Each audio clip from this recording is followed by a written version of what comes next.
Next up to the stage, we have Allysa Kemraj.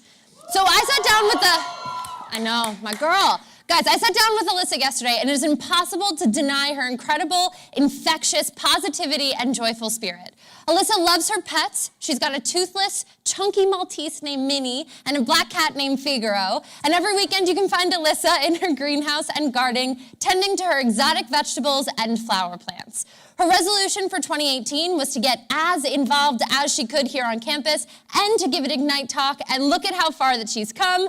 Allysa would like to dedicate her Ignite talk to her late Uncle Lenny, who would have turned 50 today. So in his honor, let's raise our voices for our friend Allysa Kemraj.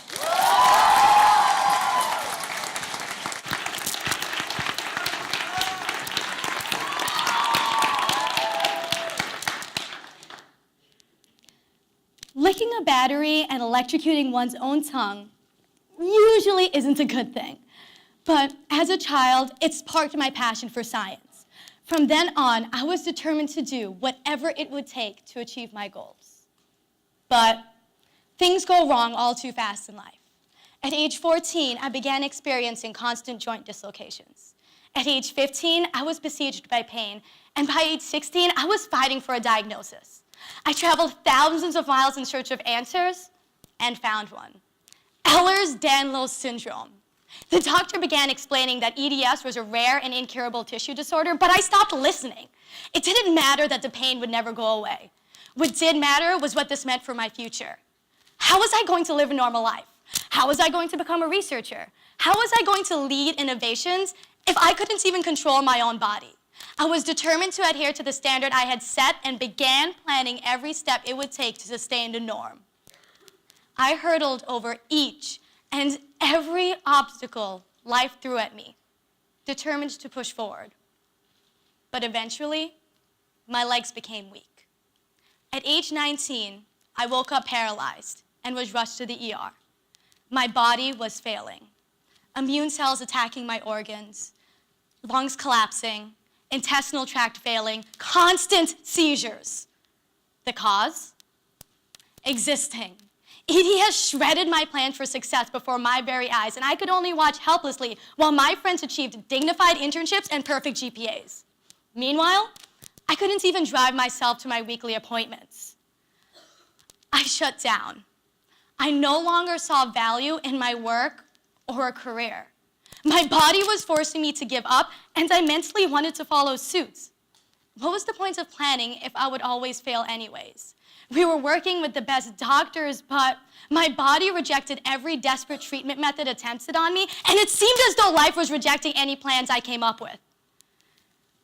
But trying something new and changing hospitals made the world of a difference. The doctors had a different mindset. They were innovative. They didn't believe in masking my symptoms. They were committed to pioneering untried ways of treating my mistreated disease. Shifting hospitals played a major role in my shift in perspective because treatment started working. It inspired me to start taking changes.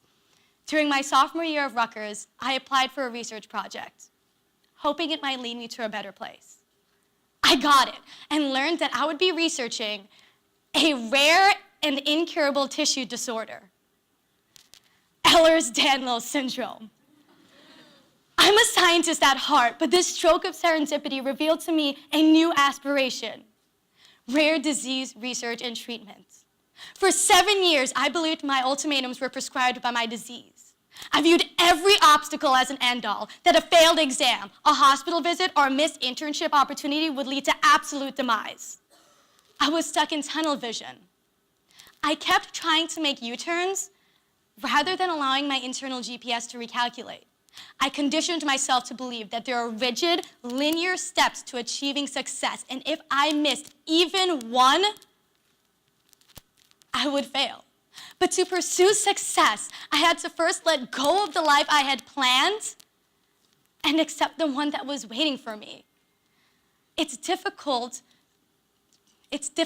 handling stresses, such as contending with mental illness, toxic relationships, losing a loved one. But there is something to be said about finding a glimmer of hope in situations that seem hopeless. The tendency to see only linear paths to success is common. But when an obstacle pops up, you don't have to turn around. You can find a way around it. Our circumstances follow us, but our approaches can change.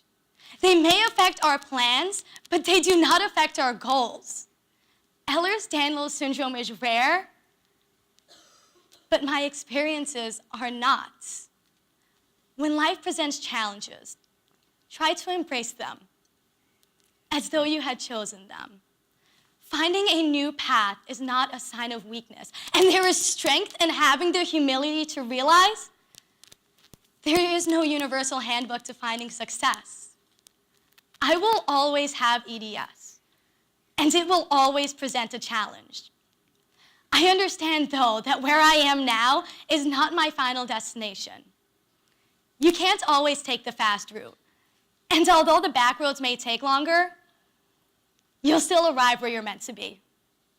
Thank you.